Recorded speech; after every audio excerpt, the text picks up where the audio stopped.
todo se trata de la logística. Si tú tienes una logística organizada, una logística eficiente, una logística enfocada en el resultado, creo que uno logra todo hasta en una ciudad tan compleja como Bogotá. Aquí no hay ninguna que pueda ser una dama de casa. Todas tienen que salir al mundo laboral y así se casen con un millonario, que antiguamente uno decía, si me caso con el millonario no trabajo. No, aquí nos lavaron el cerebro y a todas nos dijeron hay que salir a trabajar. Yo creo que los hombres han entendido que ahora el hogar y las familias es de dos. Bueno, tú te levantas todos los días a las 5:30, pues hace parte de ese sentido de responsabilidad frente a la vida. Es como cuando uno está chiquito y dice, pues yo quiero, no sé, yo quiero un Ferrari. Pues sí, todos queremos un Ferrari, pero pues... La vida tiene la curiosa fijación de marcarse por dos puntos, el nacimiento y la muerte. Entre ellos, centenares de historias que merecen ser contadas. Soy Alfonso Castro Cid. Bienvenidos al podcast de CREAP Colombia. Dos puntos, historias que merecen ser contadas.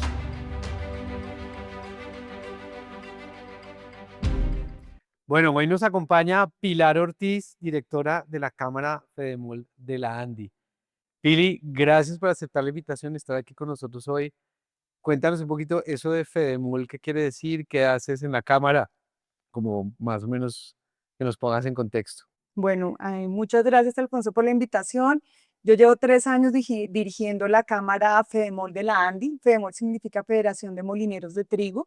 Es decir, en la Cámara tenemos afiliadas 20 empresas que producen harina de trigo y a partir de esa harina de trigo se hacen productos como el pan, la galleta y las pastas. Pili, yo te conocí hace, que estábamos hablando ahorita, 15 años, 15 más o años ya, menos 15, 14. Estabas embarazada de mi segunda hija. y hoy tiene 14. 14 años, sí. Wow. Y te has movido en este mundo en el que estás ahora, un mundo muy masculino.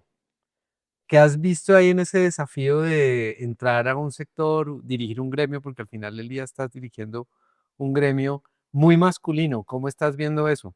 Bueno, pues yo llevo muchos años en un sector muy masculino, uno que es el sector de alimentos, en el sector de alimentos y especialmente en el de molinería de trigo ya llevo 10 años y cuando nos conocimos trabajaba en un proyecto de la Unión Europea de facilitación del comercio también muy ¿Verdad? masculino, todos los temas de comercio exterior. No, yo creo que Colombia, aunque ha abierto mucho las puertas para las mujeres, y para que las mujeres logremos, digamos que, avanzar y escalar en el tema laboral. Las que hemos logrado este recorrido de más de 25, 30 años, pues ha sido un trabajo complejo, no tanto porque hay veces no nos den la oportunidad, sino porque compaginar el tema de la familia con el éxito profesional, hay veces no es fácil para las mujeres y nos toca tomar decisiones, hay veces de o más laboral y menos familiar o más familiar y menos laboral. Entonces creo que ese ha sido el éxito de poder transcurrir estos 20 años trabajando en un sector muy masculino y ha sido tratar de ser exitosa laboralmente y poder tener una familia. Compaginarlo el mundo familiar con, que es un reto de hoy día para todos. Yo siempre cuando escucho estas conversaciones que las oigo en otros videopodcasts o podcasts, hablan mucho de el rol de la mujer, el rol del hombre, y hoy en día eso también está un poco más repartido, ¿no? Yo soy también papá y a mí me ha tocado mucha tarea que antes estaba exclusivamente para la mujer. Yo creo que los hombres han entendido que ahora el hogar y las familias es de dos, digamos que en el trabajo, en el día a día. Antes era de dos, pero había una persona que salía, trabajaba mucho, la esposa se quedaba en su casa con los temas familiares y ahí se lograba un equilibrio que era importante, pero creo que ahora se ha entendido que somos los dos. Entonces, así como yo pido permiso en mi trabajo para ir a una cita médica, mi esposo también lo hace. Y eso creo que hace que uno tenga una familia mucho más comprometida, que haya un trabajo mucho más en equipo porque el día a día nos toca a todos. Y en ese día a día es donde hay veces uno se desgasta como mujer o se desgasta, digamos que en el tema de la familia, pero cuando uno siente que hay un equipo y que todos colaboran y que todos hacen parte como de ese gran rompecabezas que se llama familia, creo que termina siendo una dinámica que es mucho más divertida, a veces es estresante, pero mucho más divertida y más compleja, que es lo que realmente materializa lo que es un trabajo en equipo.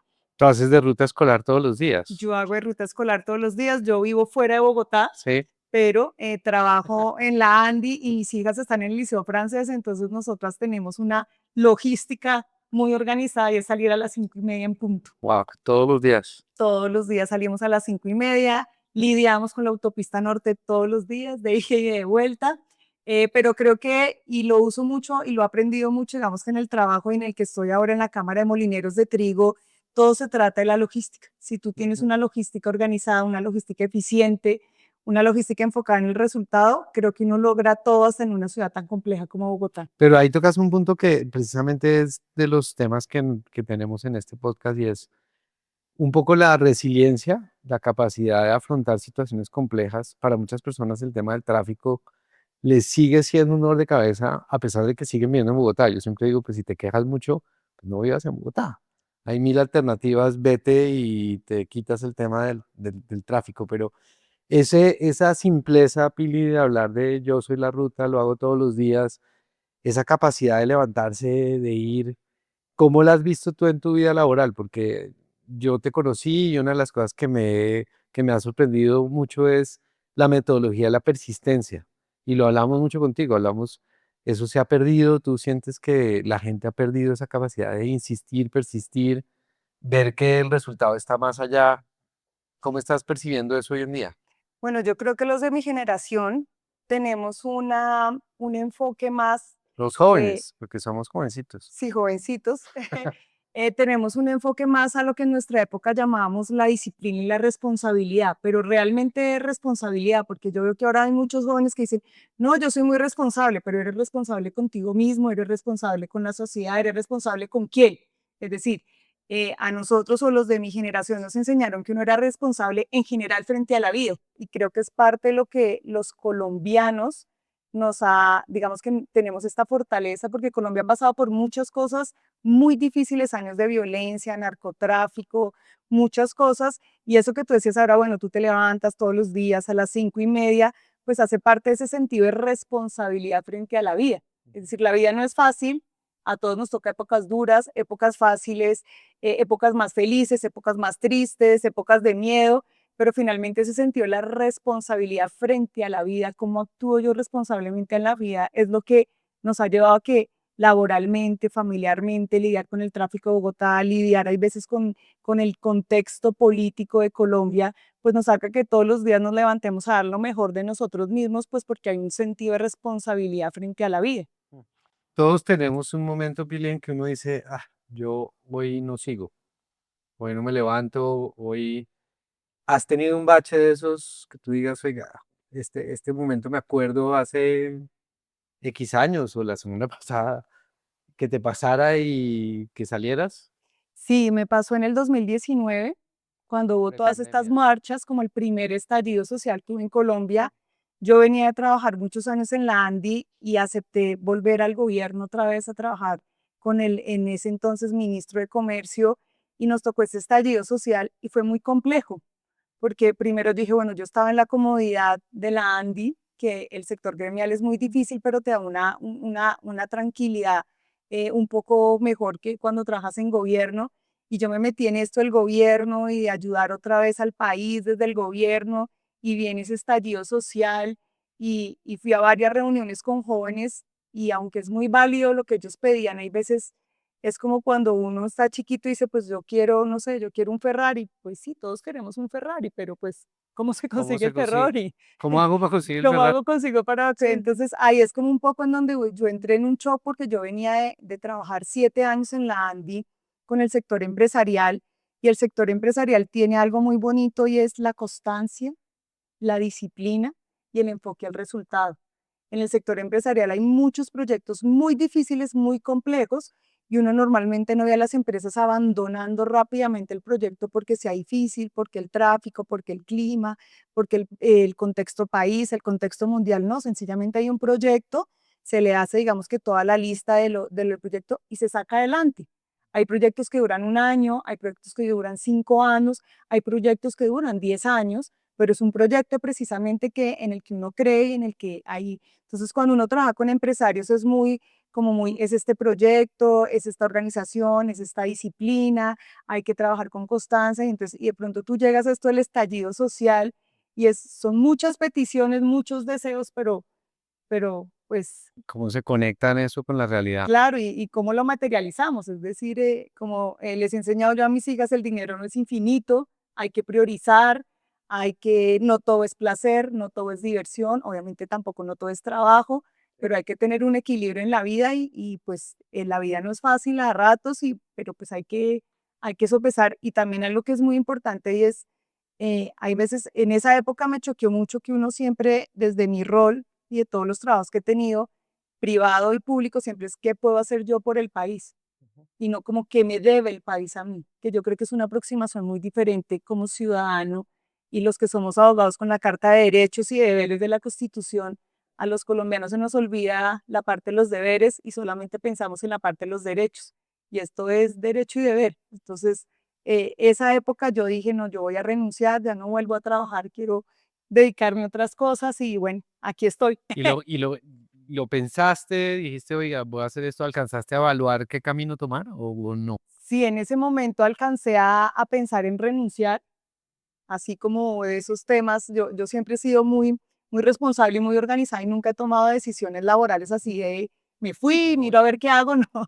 En esa época sí que no, definitivamente voy a renunciar, esto fue un error haber vuelto otra vez al gobierno, esto es un desorden, esto es no importa, luego miraremos ahí cómo hacemos con la familia.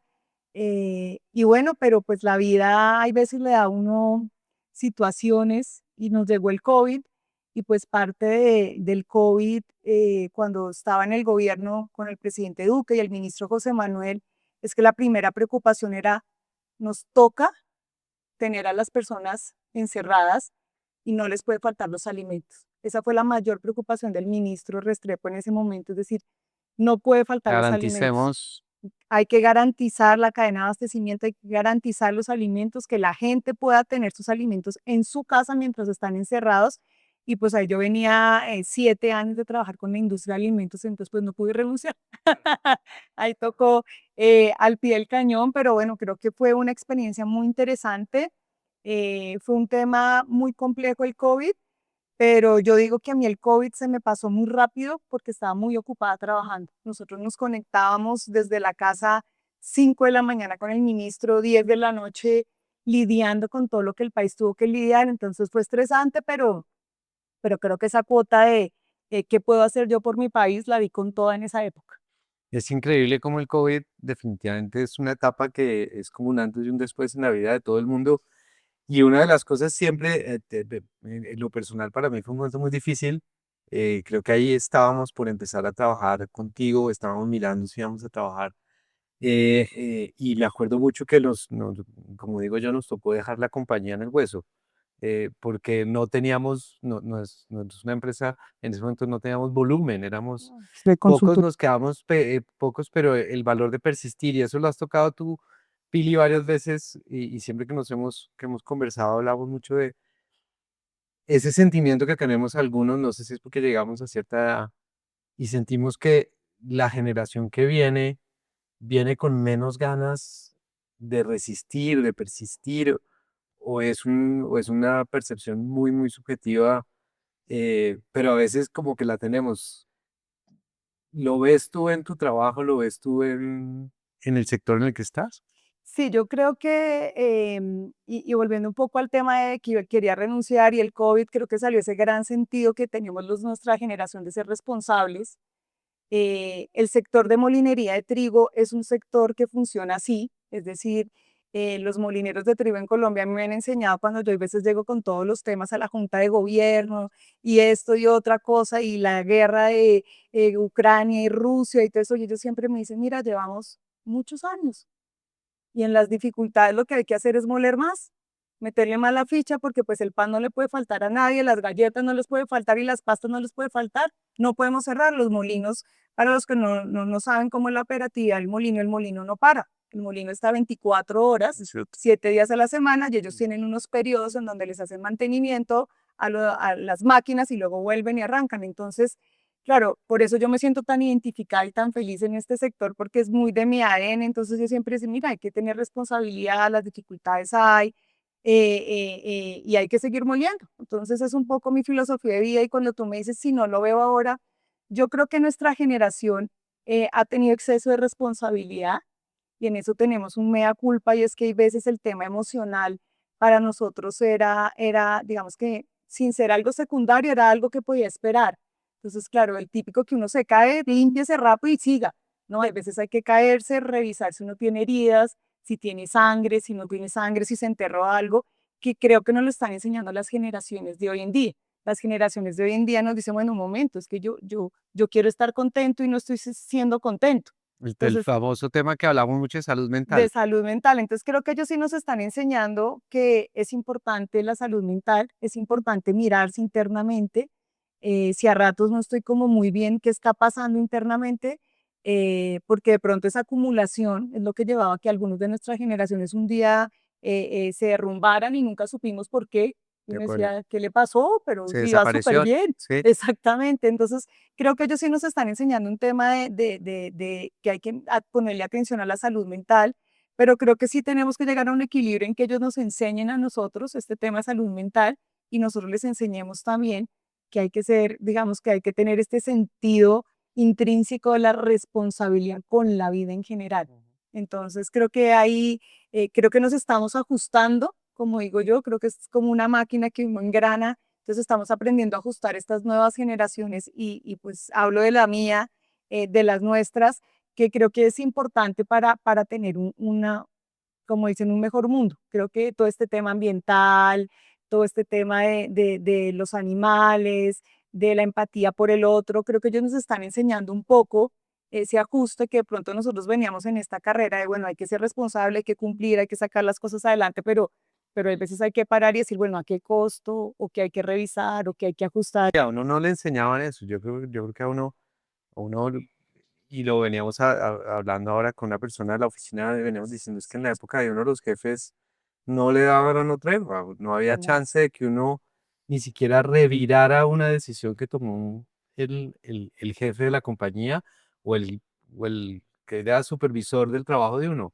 Era una directriz y se hacía. Y se hacía. Punto, no había duda nada más.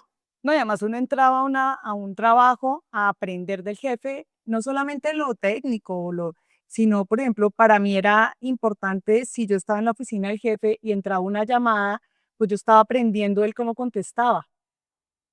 Y él ponía a veces el altavoz y uno aprendía el otro cómo le hablaba y él cómo le contestaba y para mí eso era valiosísimo. A mí me pasa ahora en mi oficina, hay veces que me entra una llamada y si estoy con los de mi equipo, todos se ponen a mirar el celular, es decir, Sí, estamos en otro momento, ¿no? claro, sí, entonces uno dice, pero si uno aprende y ellos ya no, eso ya no es un aprendizaje para ellos. Al principio uno dice, bueno, pero pues no, pues es importante de pronto, pero de pronto también uno aprendió, bueno, de pronto tiene una manera diferente de aprender de uno, ¿no?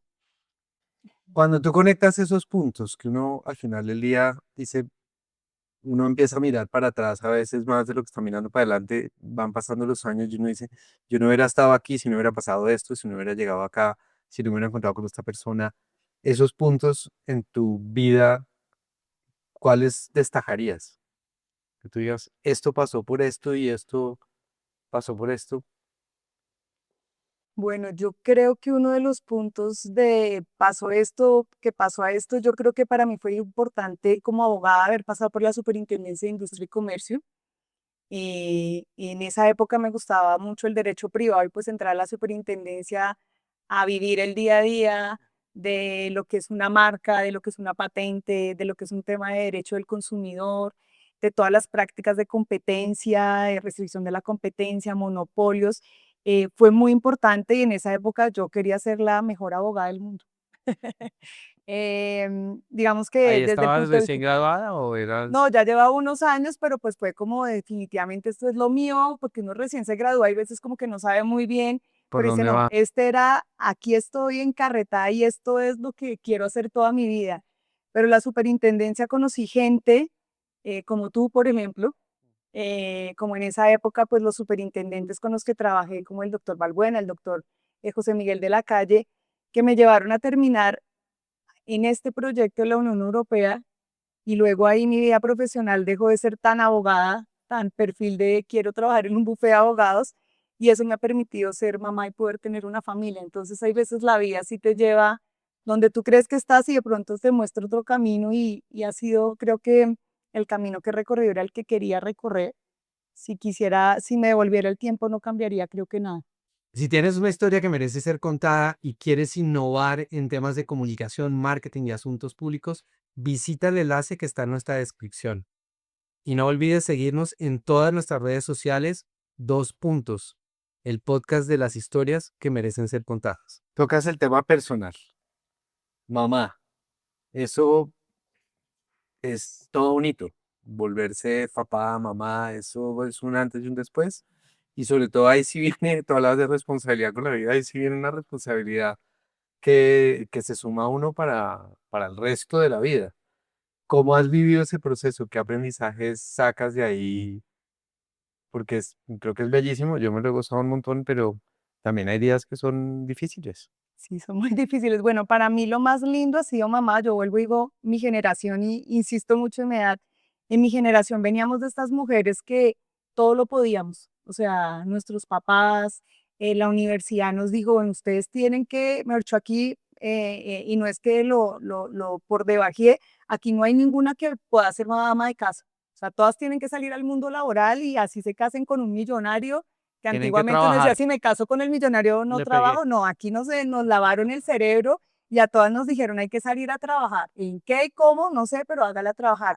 Entonces, en esas cuentas ser mamá era difícil, porque uno la veía como algo lejano, uno decía, uy, pero es que yo salir a trabajar y aquí codazo con los hombres y tantas, porque en esa época todavía había pues machismo, entonces uno dice, bueno, pero creo que lo más lindo que me ha pasado en mi vida ha sido ser mamá. Yo tengo una hija de 18 años que me enseñó a ser mamá y una hija de 14 años que me enseña todos los días a vivir la vida. Entonces creo que aunque hay épocas duras, difíciles, con mi esposo hemos tenido dificultades porque hay veces, como les digo yo, too much entre el trabajo, Bogotá, el tráfico de Sí, Bogotá, todo. la vida laboral Presión. del uno, del otro, la familia, porque aquí los latinos somos muy de mi familia, tu familia, entonces eso termina siendo un círculo bastante grande, pero creo que lo más lindo porque es lo que hace que la vida sea entretenida. Creo que le quita a uno totalmente el aburrimiento porque con los hijos todos los días es una situación nueva, diferente, unas enloquecedoras, otras muy felices, pero creo que ellos lo tienen uno constantemente en algo que a mí me parece que los seres humanos debemos estar y es aprendiendo. Creo que eso sí es un poco la diferencia ahora con muchos jóvenes que ellos creen que lo saben todo y como ven un TikTok de un segundo ya, creo que la vida se trata de estar aprendiendo constantemente, aprendiendo un nuevo idioma, leyendo un nuevo libro, aprendiendo sobre inteligencia artificial, aprendiendo no sé tantas cosas y creo que los hijos te mantienen en ese aprendizaje constante que es muy valioso para uno. Sí, ese reto es impresionante. Yo no creo que haya un mayor desafío que, aparte hay una brecha generacional, ahí sí hay una brecha generacional gigante. Lo que tú mencionabas ahora de estar en una reunión y yo hay muchas interacciones con mis hijas que son mediadas por pantallas, mucho. Entonces eso está llegando hoy al mundo laboral y creo que si no lo entendemos y no nos adaptamos a eso, yo peleaba mucho en la oficina con la gente de decirles, no peleaba, discutía, decirles, oiga, de verdad llamemos, encontrémonos con la gente físicamente y no, el engranaje no está, la generación no funciona Sí, así. no funciona. Mi hija mayor me dice, mami, ¿pero para qué llamas? Pues escribe. Claro. Y yo, pues no, porque es que yo llamo, yo uso el teléfono. Mami, pero es que eso no se usa. Y yo entonces, Sí, aquí el aprendizaje es en dos vías, ¿no? Uno, ninguno tiene la verdad, creo yo, ninguna generación. yo creo que eso es lo interesante de esta generación, porque en mi época, por ejemplo, cuando yo entré al Rosario, el primer semestre al que estaba en décimo semestre, pues para ser muy honestos, no había mucha diferencia. Eso era como parecido. Nada más que este tenía más conocimiento que yo y este estaba más embolatado con la vida porque iba a salir al mundo laboral que yo.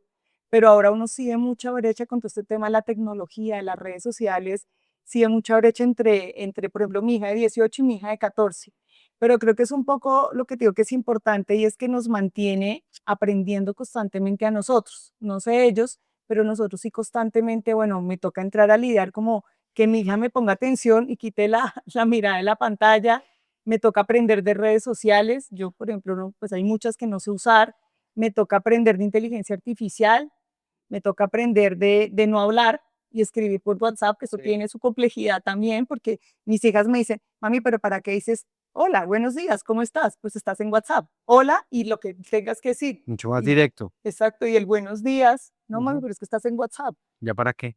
Exacto. Entonces uno dice como, pues a mí sí me hace falta el buenos días, a mí sí me hace falta dar la mano, a mí me falta mirar a los ojos, dice, no, mami, qué pereza, que, o sea, eso ya no. Entonces creo que sí es un aprendizaje para uno y también un reto, ¿no? Yo creo que los que tenemos hijos tenemos el reto de que también sea una generación que aprenda algo de nosotros y no que sencillamente deseche todo lo que les enseñamos, porque eso sí es un gran reto con la tecnología. Digamos que la humanidad ha pasado por muchos avances, la imprenta, el carro a motor, el barco a vapor, digamos que todo, pero creo que la humanidad nunca había tenido la parte de la tecnología en donde en principio no se necesita el humano. Todo necesitaba el humano. En cambio ahora como no, mira, no necesitas abrazar, no necesitas mirar los ojos, no, sí se necesita porque seguimos siendo humanos. Seguro. Entonces creo que eso sí es un gran reto y creo que ahí está nuestra responsabilidad de enseñarles a ellos que sí se necesita. Y las relaciones cambian. Yo creo que uno cuando tiene una interacción física con una persona, se ve, se toma un café, habla, la cosa cambia. Sí, el tono de la voz, si tú Mm. lo sientes nervioso, es decir, cuando uno tiene una pantalla, pues no sabes si está nervioso, si no está nervioso, si le caíste bien, si le caíste mal, si te está hablando y está aquí con toda la copialina, como digo yo, o si te está hablando realmente. Sí, la interacción entre personas es importante. O sea, somos humanos y nos Somos humanos conectamos. sin duda. Pili, empezamos hablando de lo que hacías del sector, hablamos que era un sector muy masculino. En un punto me dijiste, y me pareció curioso que decías, no, en ese entonces sí era machista. Voy a quedar con ese highlight porque me pareció interesante. ¿Crees que hemos bajado en el machismo? Sí, absolutamente sí. Seguimos en mundos en sectores donde todavía es muy masculino, pero creo que los hombres han entendido el manejo diferente y que no sea tan machista. Creo que sí. El hecho de que Pilar Ortiz esté dirigiendo la Cámara de Molineros de Trigo de la ANDI desde hace 3 años es un cambio en que una mujer puede llegar acá, puede hablarnos, darnos sus ideas y las aceptamos. Y pues digamos que ha hecho un trabajo gremial que es importante, que le da un vuelco al sector, que el sector pasó a ser uno antes y otro después, digamos que desde el punto de vista gremial y desde el punto de vista de la reputación y el reconocimiento, creo que a mí me lleva a decir que Colombia por lo menos ha dejado de ser machista, así haya todavía sectores muy masculinos. Sí, me imagino que también depende de donde lo mire uno, ¿no? Hay regiones, tú vienes de región, las regiones más separadas de las grandes ciudades tienden un poquito a ser todavía más machistas, más tradicionales que lo que puede ser la capital. Si yo soy de Neiva, yo creo que Neiva, que es una región, digamos que más pequeña que Bogotá, porque Bogotá creo que no sufre de machismo, yo creo que el machismo hay veces se ven como, bueno, listo, tú quieres ser, por decir, presidente de empresa, dale, pues no hay lío, pues es tu decisión, pero ¿y para qué te vas a meter en eso? O sea, qué rollazo. Si puedes estar todo el día en el club con los chinos, pues ¿para qué? Sí. Entonces, no es que te digan que no, pero como, pues, como para qué se va a meter en eso como tan complicado usted, como tan complejo, como para qué.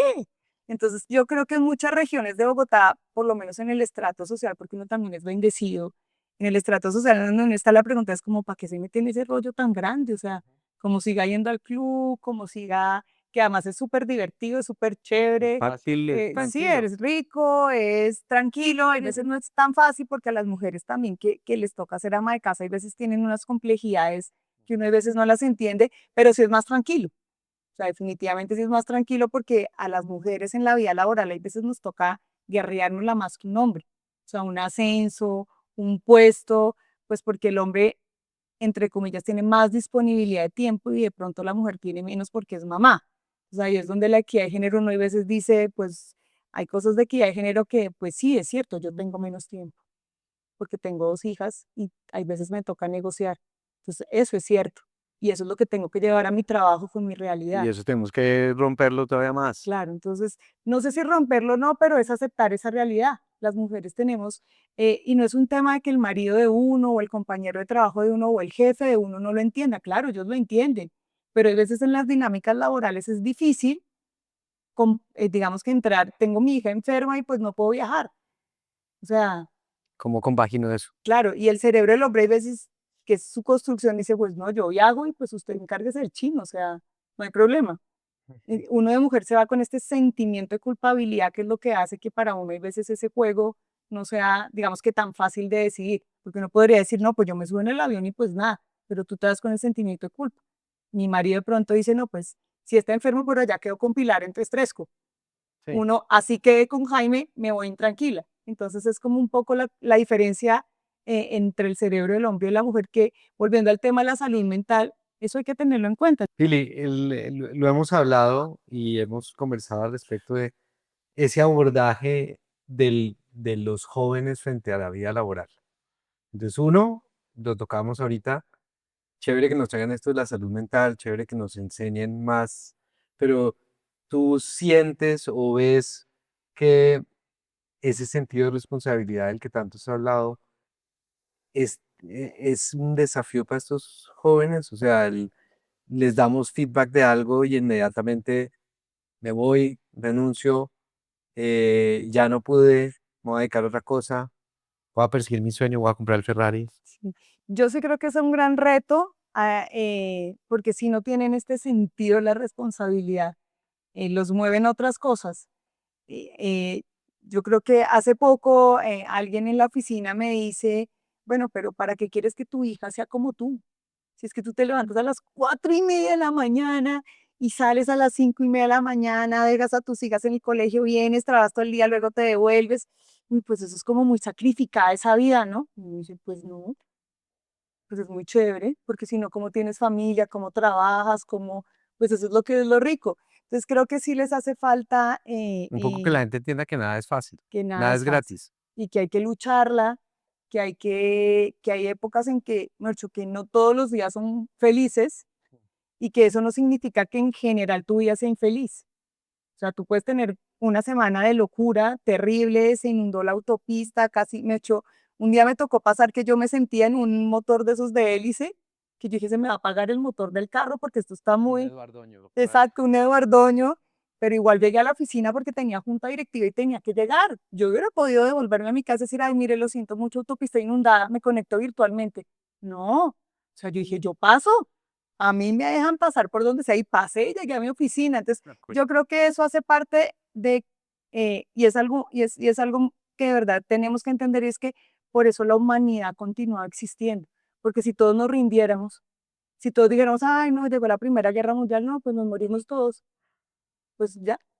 Pues En cambio, en la Primera Guerra Mundial, algo que dijo, no, hay que meterle la ficha, hay que meter, en la Segunda Guerra Mundial hay que meterle la ficha, la resistencia francesa, el otro, y no lo pasaron bien, es decir, ¿cuántos años duró Europa? En Colombia, ¿cuántos años duramos con la guerrilla, con el narcotráfico? Y siempre había alguien que decía, los buenos somos más, no nos podemos dejar vencer de los narcotraficantes, y aquí estamos. Entonces, uno no le hace esa, meterle la ficha y tener claro que la vida es una lucha constante y que hay que guerrearla, pues no estaríamos acá. Maite, en Colombia hace rato que hubiéramos abandonado este proyecto de país, porque bien complejo que sí nos ha tocado. en el año 99 había un graffiti yendo al aeropuerto que decía, el último que se vaya, apague la luz. Y acá estamos. Y aquí estamos, no hay que apagar la luz, la vida es bonita, la vida es chévere, no sabemos mañana qué nos toque, puede ser mejor que hoy. Creo que eso sí tiene un poco los jóvenes, ese sentido del pesimismo. Ese a mí sí me preocupa mucho, porque es que no, es que todo muy difícil, no, es que ya no, es que Putin y Trump y no sé qué, y me dice, en mi época tuvimos a Hussein, y entonces esto era ya los misiles de Bush, papá, presidente de Estados Unidos, Sí. y aquí estamos. Y aquí seguimos con proyectos, con sueños. Yo en esa época todavía estaba en la universidad y aquí tengo un proyecto, tengo mi vida laboral, tengo mi familia, soy feliz. Entonces en esa época hubiera dicho, no, pues ya, la bomba atómica, pues chao. Cuando tiraron la bomba atómica en la Segunda Guerra Mundial, hubo un montón de gente que dijo, bueno, aquí seguimos y reconstruimos y miran lo que es Japón ahora. Es verdad. Entonces yo creo que hay que hacerle, Hay que hay que, meterle ganas, como dirían en... sí, hay que actuar y hacerle. Pili, muchísimas gracias. Creo que es una conversación muy divertida. Nos quedan varios mensajes potentes y poderosos. Yo te voy a hacer una pregunta, nada que ver, que es la pregunta que hago siempre cerrando todos los episodios, y es el chocolate o la vainilla en el helado. Uy, la vainilla, 100%. No, Pili, Me, es en- chocolate. me encanta el chocolate, pero no el helado de chocolate. Ahí sí. Gracias, Pili. No, a ti, muy Vale. amable por este Chao. espacio.